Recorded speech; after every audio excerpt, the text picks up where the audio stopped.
ओंकार बिंदु संयुक्तम नित्यं ध्यायन्ति योगिना कामदं मोक्षदं चैव ओंकाराय नमो नमः। ओम शांति शांति शांति।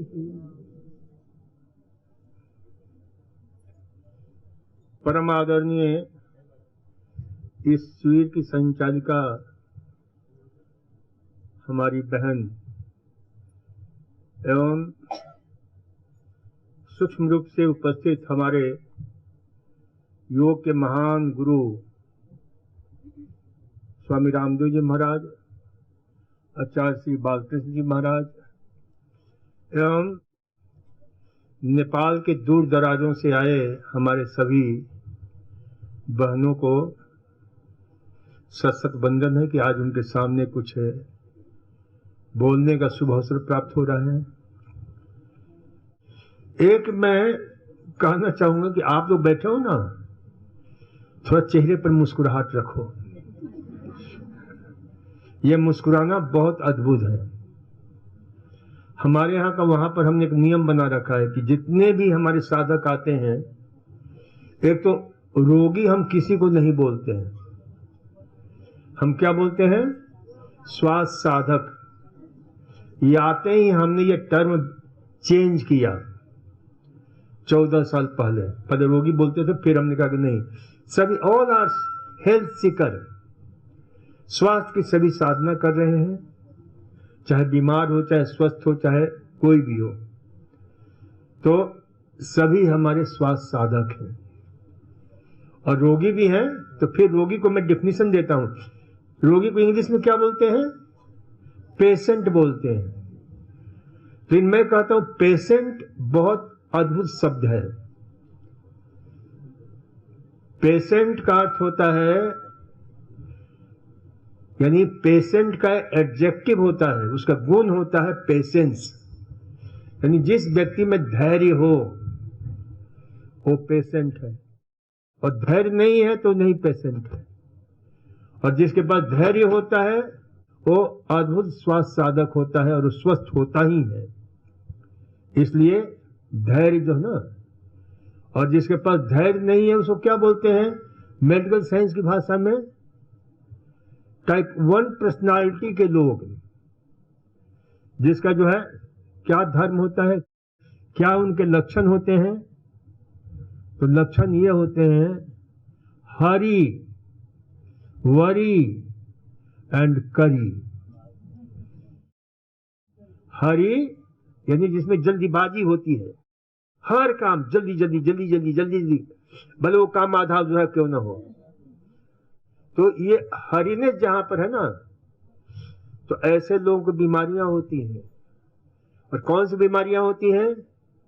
ऐसे लोगों को पेट की बीमारी होती है, अल्सर होता है, ब्लड प्रेशर होता है, हृदय रोग होता है, बहुत सारी बीमारियां जिनको हरी के पूरा सिस्टम हमारा जो है ना बड़ी हरीनेस में रहता है। तो ये हरी। दूसरा क्या होता है? वरी। वरी यानी जो चिंतित रहते हैं लोग, बिना बात की चिंता करते हैं, बिना बात की चिंता करते हैं। अब यहां बैठे हुए हैं और घर की चिंता कर रहे हैं कि घर में क्या हो रहा होगा, कैसे होंगे बच्चे, कैसे होंगे। आप लोगों में से भी बहुत सारे लोग परिवार कैसा, अरे तुम अभी यहां पर हो, कैसे वहां पहुंच जाओगे? क्या जाकर उसको ठीक कर लोगे क्या? अभी यहां पर हो, at present you are here. तो आप यहां की सोचो कि उसका उपयोग हम कैसे कर सकते हैं। तो चिंता जो है ना, और चिंता की सबसे अच्छी दवा क्या है? मुस्कुराहट। इसलिए मैं कहता मुस्कुराहट है जहां स्वास्थ्य, सुख, शांति, समृद्धि, सौभाग्य है वहां। अब देखो एयर होस्टेज होती है, या जो है आपके जो ना ऑफिस में जो रिसेप्शन पर बैठती हैं महिलाएं, तो मुस्कुराहट जो है ना, क्योंकि ये मुस्कुराहट मैं कहता हूं सबसे बड़ी पूजा है, ये मुस्कुराहट सबसे बड़ी प्रार्थना है, अनोखी अर्चना है, अद्वितीय उपासना है, अलौकिक आराधना है। और क्यों? तो हमारे जितने भगवान हैं ना, सब मुस्कुरा रहे हैं। आप लोग शंकर भगवान को मानते होंगे, तो उनके चेहरे पर देखा कितनी सुंदर मुस्कुराहट है। राम के चेहरे पर कैसी मुस्कुराहट है, कृष्ण के चेहरे पर कैसी मुस्कुराहट है कि नहीं है? जितने भगवान हैं, बुद्ध के चेहरे पर सब मुस्कुरा रहे हैं। तो अब क्या, मुस्कुराते हुए यदि आप जो है ना कृष्ण को याद करते हो, कृष्ण की चेतना हमारे अंदर प्रवेश कर जाती है। इस कॉस्मस में, इस ब्रह्मांड में, इस कायनात में हर प्रकार की चेतनाएं हैं। हम किसको हम आकर्षित करते हैं, यह हमारे ऊपर निर्भर करता है। मुस्कुराते हुए कृष्ण को याद करो, कृष्ण की चेतना आपके अंदर प्रवेश कर जाएगी। राम को याद करो, राम की चेतना आपके अंदर प्रवेश कर जाएगी। भगवान शंकर को याद करो मुस्कुराते हुए, उनकी चेतना। विष्णु भगवान को शांताकारम भुजग शयनम मुस्कुराते हुए प्रार्थना करो, उसकी चेतना। विष्णु कॉन्शसनेस से भर जाते हो, राम कॉन्शसनेस से, कृष्ण कॉन्शसनेस से। आपका रुआ रुआ, अणु परमाणु, एक एक सेल्स उस चेतना से आविष्ट हो जाता है। कितना आनंद आता है। तो इसलिए सुबह उठ करके हमारा ये रहता है कि सुबह उठ करके पहला काम मुस्कुराओ। मुस्कुराहट आहट है सौभाग्य का, आनंद का, उल्लास का, आह्लाद का, उत्सव का, उत्साह का, आरोग्य का, उमंग के तरंग का। तो इसलिए जो है ना, हर पल, हर क्षण, हर अदा में मुस्कुराओ। इसलिए मुस्कुराहट आहट है। स्वास्थ्य, सुख, शांति, समृद्धि, सौभाग्यशील, समता, सौजन्यता, सहृदयता, शौर्य, शक्ति, साहस, प्रेम, करुणा, त्याग। इसलिए प्रतिक्षण मुस्कुराना है। और मुस्कुराहट में देखो, मुस्कुराहट चिकित्सा भी है। क्या है ये? इलाज है। क्यों इलाज है? थोड़ा विज्ञान की बात बता रहा हूं कि मुस्कुराने से होता क्या है। तो बिल्कुल सजग होकर सुनो। जब आप मुस्कुराते हो ना, तो दिमाग में बहुत सारी दवाइयां बनती है, अमृत बहता है। जब मुस्कुराते हो तो दिमाग से अमृत बहने लग जाता है। उस अमृत का नाम मेडिकल साइंस में हम बोलते हैं beta endorphin, enkephalin, dynorphin, vasopressin, oxytocin, opioids, substance. ये क्या है? अमृत है, जो हमारे जीवन में आनंद को भर देते हैं, उल्लास को भर देते हैं, ऊर्जा की तरंग को भर देते हैं। दर्द है, दर्द को खा जाते हैं, दर्द को पी जाते हैं। और जैसे बीटा एंडोर्फिन नाम दिया, क्या है ये? मॉर्फिन। जो मॉर्फिन का इंजेक्शन देते हैं ना दर्द को दूर करने के लिए, तो उसी प्रकार से भी हमारा दिमाग जो है ना पैदा करता है। कब कब पैदा करता है? जब आप खुश रहते हो, जब आनंदित रहते हो, जब आप प्रसन्न रहते हो। इसलिए हर समय मुस्कुराहट, हर समय प्रसन्नता रहनी चाहिए, प्रतिक्षण। इसलिए जो है ना, याद रखो कि मुस्कुराना अद्भुत। देखो, एक बार मैं इस पर लिखता चला गया, लिखने बैठा तो 35 पेज लिखता चला गया। ये कमाल का है। ये हमारे बॉडी लैंग्वेज को बदल देता है, ये हमारे दिमाग की केमिस्ट्री को बदल देता है, हमारे सिस्टम, एक एक सिस्टम में एक ऐसी धारा बहने लग जाती है जो स्वास्थ्य की, सुख की, शांति की धारा है। अद्भुत है। और ये देखो ना, सिर्फ परमात्मा ने कितने लाख योनि है? 84 लाख योनि मानते हो ना? उसमें जो है ना, मात्र मनुष्य को ये मुस्कुराहट दिव्य वरदान के रूप में मिला हुआ, किसी पशु को नहीं मिला, किसी जानवर को नहीं मिला। ये किसको दिया है? और ये इतना अद्भुत है कि जो कोई सामने मिलता है मुस्कुराते हो तो वो भी मुस्कुराता है। मुस्कुराता है कि नहीं? अब कोई मुस्कुराओगे तो कोई डांटेगा थोड़े आपको, है? वो भी मुस्कुराएगा। तो ये जो ना एक मंत्र हम इस पर बोलते हैं कि हास्यमिदं हास्याद हास्य मुदच्यते हास्यस्य हास्यमादाय हास्यमेवावशिष्यते। इसका अर्थ क्या है? मुस्कुराहट, हंसी ऐसा अक्षय धन है, अनंत धन है, असीम धन है, जिसको इसको कितना भी बांटो, दिन भर बांटते रहो, जो मिले उसको बांटो, और शाम को हिसाब किताब करने बैठोगे, अरे देखोगे अरे ये तो खत्म ही नहीं हो रहा है, ये उतना उतना बचा हुआ उससे ज्यादा ही बच गया है, और कितनी खुशी होती है। जीवन भर बांटते रहो, और जब जीवन संध्या पर इस धरती को छोड़कर जाओगे तो जाते हुए भी यदि मुस्कुराते हुए गए तो आपका जीवन भी धन्य हो जाता है। किसी किसी योगी की, यति की मुस्कुराते हुए मौत होती है। इसलिए इस मुस्कुराहट को जीवन के साथ जोड़ो। अद्भुत है, ये अद्वितीय है। तो इसलिए जो है ना, आज से मेरा एक सूत्र है। पहले सूत्र था कि 700 miles a day keep 60 away। अब हमने उसको क्या कर दिया है? 2100 miles a day keep 60 away। Doctor, disease, drugs, depression, darkness of face, darkness of life and death away. जब तक मुस्कुराते रहोगे तो आपकी उदासी, आपका निराशा, आपका विषाद, आपका तनाव रह ही नहीं सकता है, आपको हो ही नहीं सकता है। देखना मुस्कुरा करके, जहां तनाव हो मुस्कुराओ, जहां गुस्सा हो मुस्कुराओ। गुस्से में जहां भी जो है ना, अब गुस्सा आ रहा है, मुस्कुराया तो क्या होगा? जैसे गुब्बारा होता है ना, पिन चुभोते हैं, सारी हवा निकल जाती है, तो ऐसे गुस्से की सारी हवा ही निकल जाएगी। आप गुस्सा कर ही नहीं सकते हो। आज प्रयोग करना, किसी के ऊपर गुस्सा करना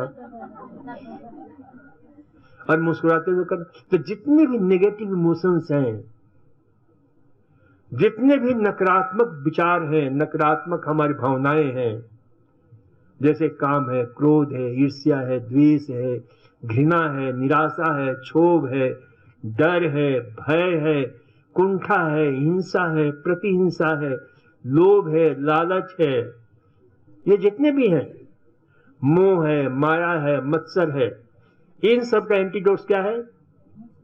मुस्कुराहट। एक तो हंसने और मुस्कुराने में बहुत अंतर है, ठीक है ना? अब जैसे मुस्कुराहट, अब मैंने कहा 2100 बार क्या, उससे भी ज्यादा कर सकते हो, दिन में भी कर सकते हो, रात में भी कर सकते हो। रात को नींद नहीं आ रही, आराम से मुंह बल्ब बंद करके अपने मुस्कुराते रहो। हंसना नहीं है रात को, हंसने के लिए कोई विशेष समय होता है। 2 आदमी हो, 4 आदमी हो, 5 आदमी हो, 10 आदमी हो, 100 आदमी हो, तब हंस सकते हैं। लेकिन मुस्कुराने के लिए कोई जरूरी नहीं है कि दूसरा कोई हो। और यह ध्यान रखो कि अकेले में यदि हंसना चाहोगे, या रात को 12 बजे नींद खुले हंसना शुरू करोगे, 2-4 दिन हंस कर देखना, ले जाकर पागल खाने में बंद कर देंगे।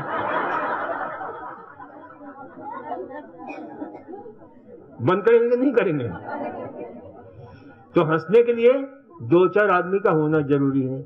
मुस्कुराने के लिए अकेले जो, उसमें कोई दिक्कत नहीं है। ये इंडिविजुअल मामला है। इसलिए ये नॉन वायलेंस है। हंसना क्या है? मुस्कुराना क्या है? Non violence. हंसना थोड़ा सा वायलेंस हो जाता है ना, जब 2-4 लोग होंगे तभी हंस सकते हो। और कोई हंसना नहीं चाहे, उसके बीच में जाकर हंसोगे तो फिर वो गुस्सा करेगा। तो इसलिए जो है ना, मुस्कुरा सकते हो आप। तो ये जो है ना, मुस्कुराहट, मैंने कहा मुस्कुराहट है जहां, मुस्कुराहट आहट है, स्वास्थ्य है, सुख है, शांति है। तो हर क्षण मुस्कुराओ, हर पल मुस्कुराओ। इससे आपकी पेट की केमिस्ट्री, ब्रेन की केमिस्ट्री, शरीर की सारी केमिस्ट्री इतनी बढ़िया हो जाती है, इतना अद्भुत हो जाता है। तो इसलिए जो ना इस केमिस्ट्री को जो है सही रखो। देखो बहुत लोग यहाँ मेरे पास लोग आते हैं ना, बहुत सारी महिलाएं आती हैं और पुरुष भी आते हैं, तो महिलाओं को देख करके मैं कहता हूँ कि आप तनाव करते हो क्या, क्योंकि पता चल जाता है तनाव कर रही है। तो कहते हैं डॉक्टर साहब आपको कैसे पता कि मैं तनाव करती हूँ?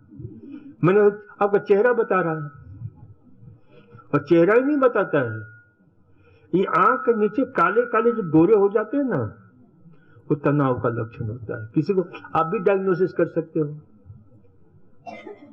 क्यों हो जाते हैं काले काले? तनाव से क्या होता है कि काला पड़ जाता है? ये जानो कि हमारे आंख के नीचे बड़ी छोटी छोटी खून की नलियां हैं, किन्हीं ब्लड वेसल से, जो इसको हम क्या बोलते हैं, और वो कितनी पतली है? तो ये बाल है ना, बाल, इसलिए उनको केशिकाएं भी बोलते हैं। और उसके अंदर खून बहता है। बताओ परमात्मा ने क्या चीज बनाई है, बाल जितना पतला, जिसको हम क्या बोलते हैं, आर्टियोल्स बोलते हैं, वेन्यूल्स बोलते हैं, और उसके अंदर खून बह रहा है और आंखों को पोषण दे रहा है, ताकत दे रहा है। तो जब गुस्सा करो तो क्या होगा, और मुस्कुराओ तो क्या होगा? मैंने कहा ना, बीटा एंडोर्फिन बढ़ेगा, और वो क्या करता है, खून की नली को बिल्कुल फैला कर रखता है। और तनाव करोगे तो क्या होगा? तनाव करते ही हमारे शरीर के अंदर, विज्ञान की बात मैं कहूंगा, थोड़ा सा ध्यान देना, एक सिस्टम होता है हमारे शरीर में जिसको बोलते हैं रेनिन एंजियोटेंसिन एल्डोस्टेरोन सिस्टम। वो सक्रिय हो जाता है और उसे खून की नलियां क्या होती है, सिकुड़ जाती हैं, और खून बहेगा नहीं, ऑक्सीजन मिलेगा नहीं, तो क्या होगा, काला काला हो जाएगा। चेहरे की तेज खत्म हो जाती है, चेहरे पर जो ना बिल्कुल जो है चमक होता ही नहीं है। जो गुस्सा करता है, जो तनाव करता है, जो हमेशा दुखी रहता है, जो हमेशा फ्रस्ट्रेशन में जीता है, हिंसा में जीता है, जितने नेगेटिव इमोशंस हैं वो सारे रोग पैदा करने वाले होते हैं। पैथोजेनिक इमोशंस कहे जाते हैं, रोग पैदा करने वाले। कौन कौन से बताए? एंगर है, प्राइड है, लस्टर है, ग्रीड है, जेलस है, फियर्स है, फ्रस्ट्रेशन है, हेट्रेड है, एनवाय है, काम, क्रोध, ईर्ष्या, द्वेष, घृणा, निराशा, क्षोभ, तीन सबसे मुक्त हो जाओ। आप देखो कहीं भी भगवान के किसी चित्र में काले काले आंख के नीचे नहीं दिखेंगे। कितना सुंदर है, कितनी सौम्यता है, कितनी स्मित मुस्कान है, कितनी आकर्षण है। तो भगवान कृष्ण ने का वचन है गीता। गीता में भगवान कृष्ण ने कहा है, अर्जुन ने पूछा कि भाई मैं कहां हूं, बोले भगवान है कहां? तो भगवान कृष्ण ने क्या कहा कि भाई ईश्वर सर्वभूतानां हृदय देशे अर्जुन तिष्ठति। हे अर्जुन, सभी प्राणियों के हृदय में मैं विराजमान हूं, ईश्वर वहां पर है। और यही हमारे सांख्य दर्शन बोलता है, स या हृदय अंतर आकाश तस्मिन् नयम पुरुषो मनोमय। और यानी हृदय के अंदर जो आकाश है ना, जो खाली जगह है, वहां यानी आपके सबका मालिक ईश्वर, वहां पर जो पुरुष है, जो परम पुरुष है, परमात्मा है, वह वहां विराजमान है। अमृतो हिरण्मया। कैसा हुआ? उसका कभी नाश नहीं होता, अमृत है। शरीर भले नाश हो जाएगा, शरीर तो प्रतिदिन नाश हो रहा है, पुद्गल है हर क्षण, लेकिन उसका कभी नाश होता नहीं है। वह अमृतो हिरण्मया। कैसा है? बिल्कुल प्रकाशमान है। और कैसा प्रकाशमान है? बिल्कुल स्वर्ण की तरह। तो इसलिए ध्यान रखो भाई, तो उस पुरुष को, उस परमात्मा को जो है ना आपके अंदर है, तो उससे संपर्क कब होता है? जब मुस्कुराते हो, जब आनंदित रहते हो, प्रसन्न रहते हो, तो परमात्मा। और प्राकृतिक चिकित्सा के विषय में थोड़ी सी जानकारी दे दें। प्राकृतिक चिकित्सा क्या है? वही स्वास्थ्य का मूल कारण है, वो परमात्मा ही स्वास्थ्य का मूल कारण है, और वही हमारा ईश्वर है। और इन पंच महाभूतों से ही हमारे शरीर का निर्माण हुआ है। देखो, किसी का भी शरीर क्यों ना हो, कैसे बना है? पंच महाभूत से। भगवान भी अवतरित होते हैं ना, वो भी काहे से बने हैं? शरीर काहे से बना है? भगवान का भी शरीर पंच महाभूत से ही बना है। नहीं, इसलिए भगवान को क्या बोलते हैं? भगवान। भ से क्या हो गया? भूमि, ग से गगन, व से वायु, अ से अग्नि, तो पंच महाभूत हो ना। न से नीर, पानी, जल, तो भगवान भी क्या हो गया? पंच महाभूत। और हम उससे बने हैं, तो हम भी उसी से पंच महाभूत से बने हैं। तो शरीर जो धारण, शरीर क्या है? पंच महाभूतात्मक है। सभी ये देख रहे हो ना, ये भी पंचभूतात्मक है। ये ऊपर छत है, ये भी पंचभूतात्मक है। ये जितने भी चीजें हैं ना पंचभूत, जो आकार है वो कैसा है? पंचभूतात्मक। तो इसलिए इसे ध्यान रखो कि भाई शरीर ज्यादा दिन तक, ये शरीर क्या है? ये मंदिर है। जैसे मंदिर है ना, उसमें भगवान विराजते हैं ना, तो शरीर हमारा क्या है? और भगवान कहाँ है? हृदय में है, या गर्भगृह है, तो यहाँ विराजमान है। तो मंदिर को जितना आप साफ सुथरा रखोगे, हमेशा रिपेयर करते रहोगे, हमेशा उसको, तो ज्यादा दिन तक उसकी आयु होती है। वर्षों वर्षों तक होती कि नहीं होती है? हैं? जैसे आप लोग वहां गए हो ना, आपके नेपाल में जो मंदिर है भगवान शंकर का, क्या बोल?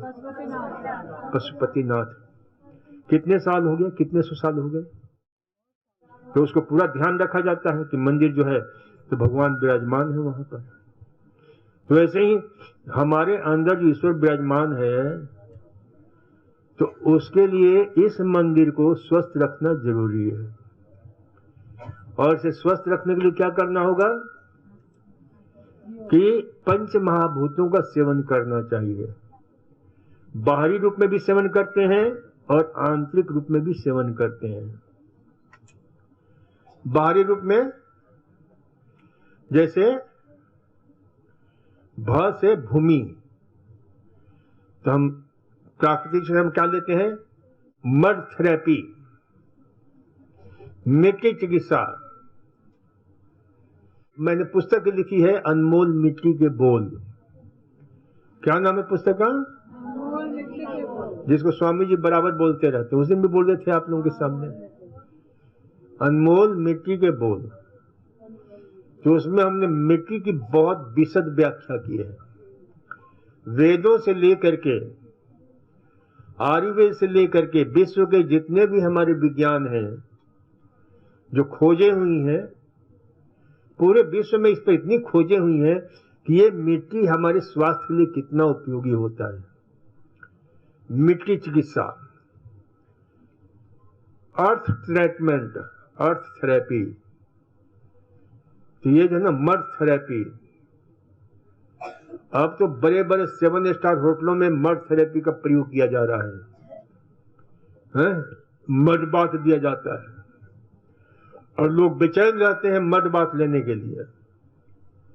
तो इसलिए जो है ना, ये ध्यान रखो कि मड बाथ आपके एक एक अंग की चिकित्सा करता है। विराटनगर में पास में कबिलासा डिस्ट्रिक्ट है, वहां पर मोरंग जिला है, कबिलासा गांव है और शंकरपुर गांव है। वहां पर तो हम लोगों की खेती पड़ती थी, तो हम जाते थे छुट्टियों में भी, विशेष रूप जाते थे, जन्म भी शायद वहीं हुआ है मेरा। तो जो है, तो वहां पर खूब सारी मिट्टी, अच्छी क्वालिटी की मिट्टी मिलती है, बहुत अच्छी क्वालिटी की, काले रंग की, पीले रंग की, और प्राय काले रंग की मिट्टी वहां खूब मिलती है। तालाब है, पोखर है लाल रंग की, जैसी भी मिट्टी मिले, साफ सुथरी जगह की मिट्टी होनी चाहिए। मल मूत्र कूड़ा कचरा गंदगी की नहीं होनी चाहिए। उसको ला करके अच्छी तरह से सुखा करके, धूप में सुखा करके, कूट पीस करके, छान करके रख लो अपने पास में। रोज रात को भिगो दिया करो और सुबह जैसा चाहो मिट्टी की पट्टी पेट की बना लो। जहां जहां बीमारी है, दर्द है, पीड़ा है, सूजन है, वहां ये कमाल का काम करता है। देखो, अब आपको मिट्टी के नाम लिया तो मेरे को याद आ गया, घटना याद आ गई। गांधी जी का नाम सुना है आप लोगों ने ना? महात्मा गांधी, जो हमारे राष्ट्रपिता थे, तो उनको भयंकर कब्जी रहती थी, पेट साफ नहीं होता था बापू जी को।